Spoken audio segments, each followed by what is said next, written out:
நானும் காலேஜ் படிச்சிருக்கேன் தான்.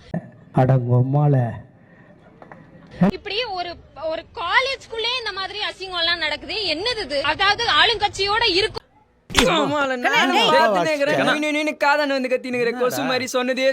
அப்படிங்கிற தைரியம் இல்லாம அவர் இதெல்லாம் பண்ணிருப்பாரு நீங்க நினைக்கிறீங்களா? நிச்சயமா கிடையாது. என்னடி சொல்ற? நீ என்ன சொல்ற? என்னடி சொல்ற? அப்ப எல்லாரும் எல்லாத்துக்கும் உடந்தையா தான் இருக்கீங்க. பெண்களை எப்ப சேஃப்டியா நாங்க எந்த டைம்னாலும் வெளியில வர்றது. இன்றைய தினம் திராவிட முன்னேற்ற கழகத்துல இணைஞ்சு செருப்பகல்ட்டி அடிச்சு கையை ஒடிச்சு அனுப்பிட்டாங்க. இல்ல தெரியுதா? மாண்புமிகு மேற்கு மண்டல தளபதி திரு செந்தில் பைத்தியமாயவன் ரொம்ப நேரம் நல்லா பேசிக்கிட்டாரையா.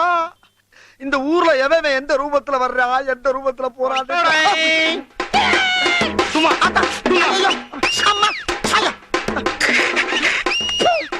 Excuse me, sorry for the disturbance. இந்த அட்ரஸ் எங்க கொஞ்சம் சொல்ல முடியுமா? பாலாஜி அண்ணா தலைமையில்